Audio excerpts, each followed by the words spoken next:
Korang lapar? Aku lapar. Lapar Jom makan.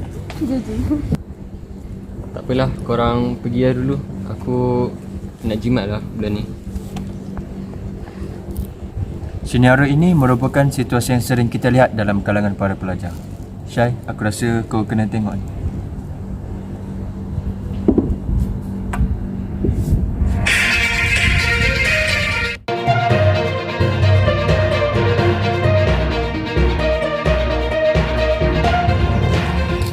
Duit aku tak ada.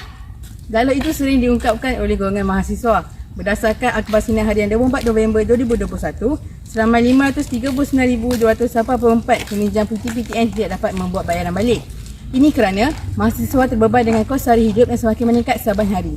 Berdasarkan kajian kami juga, hampir separuh mahasiswa merupakan golongan B40. Jika tidak mempunyai sistem kewangan yang baik, mahasiswa semestinya akan terbebani sepanjang tempoh melanjutkan pelajaran. Yang tak ada duit tak ada sini. Nah, dimakan. Terima kasih. Mari kita ketahui apakah punca-punca yang menyebabkan masalah kewangan dalam kalangan mahasiswa. Yang pertama, pengurusan kewangan yang tidak terurus. Hal ini kerana mahasiswa lebih cenderung untuk mengikuti perkembangan semasa seperti bersiasia di tempat-tempat yang viral di media sosial untuk ber-OTD.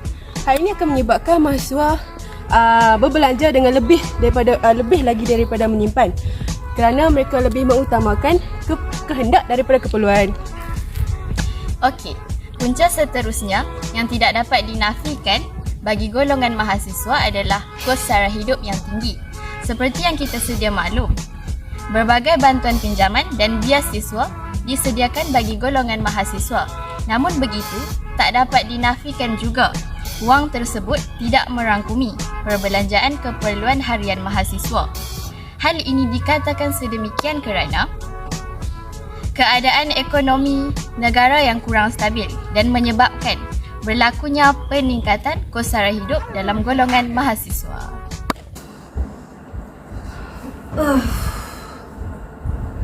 Lapar dah Spiderman. Tapi aku bawa balik kelas. Aku penat. Aku lapar. Nak makan kafe ke nak kena order luar?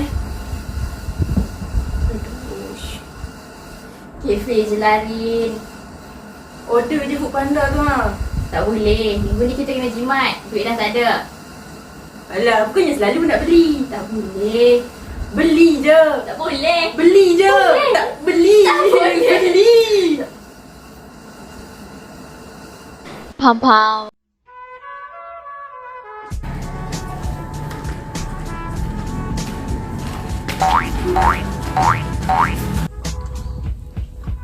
Syah, punca yang terakhir apa dia?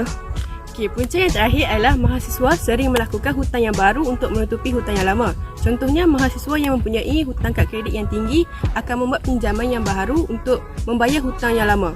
Hal ini menunjukkan bahawa mahasiswa tidak dapat lari daripada membuat hutang daripada pelbagai pihak.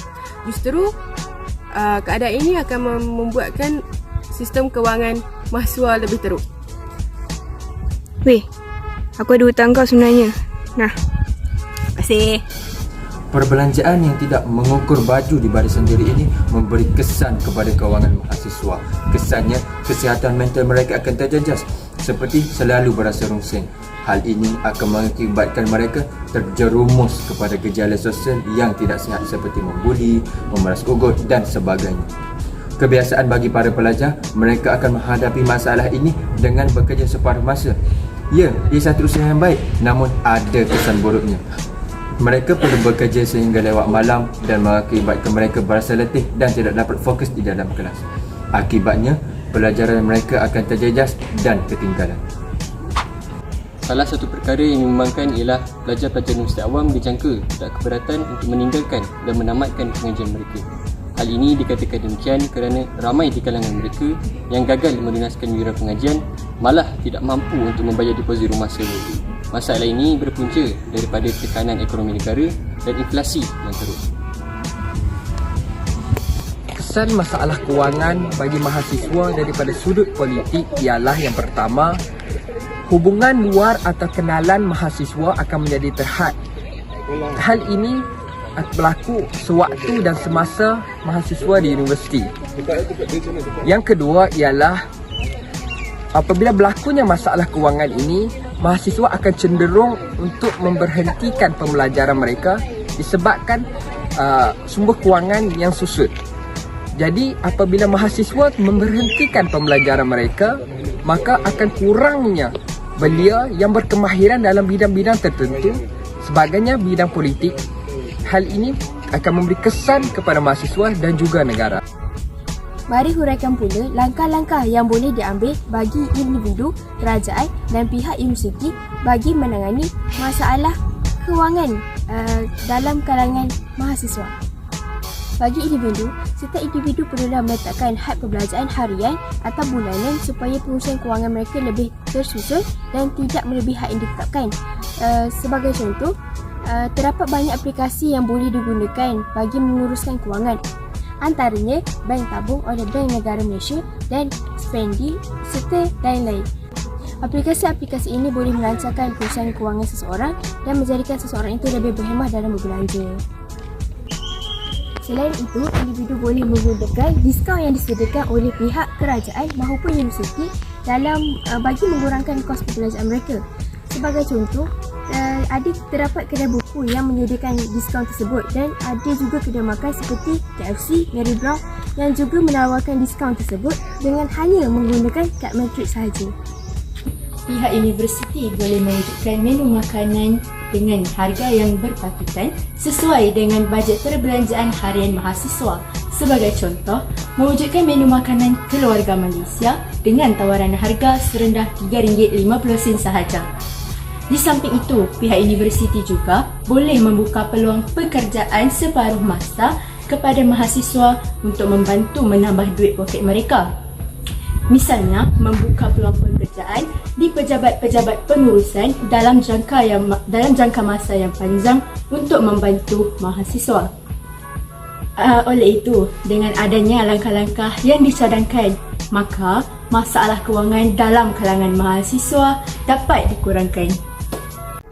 Seterusnya, langkah-langkah bagi menangani masalah kewangan dalam kalangan mahasiswa ialah pihak kerajaan haruslah meningkatkan jumlah pembiayaan seperti PTPTN dan MARA selari dengan peningkatan kos sara hidup pada masa kini agar wang yang diperolehi cukup untuk menampung pembelajaran dan pembelanjaan bagi setiap semester.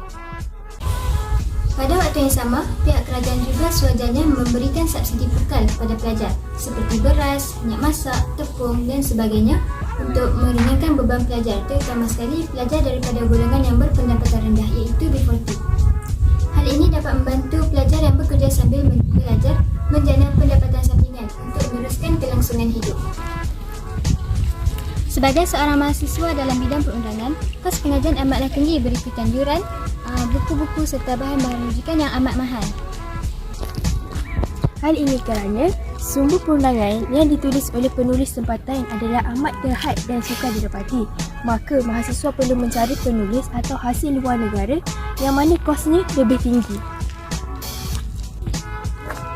Oleh itu, kita haruslah bijak menabung dan menguruskan kewangan dengan baik supaya ia tidak menghalang kita untuk menggapai cita-cita sebagai seorang peguam. Pada masa kini, dapat kita lihat bahawa krisis ekonomi di negara kita tidak hanya membebankan masyarakat secara umum, malah golongan-golongan dari kalangan pelajar di IPT secara terperincinya. Oleh itu, golongan-golongan ini, yakni pelajar daripada IPT, sewajarnya menguruskan perbelanjaan mereka sama ada perbelanjaan harian maupun perbelanjaan bulanan mereka dengan cermat dan bijak.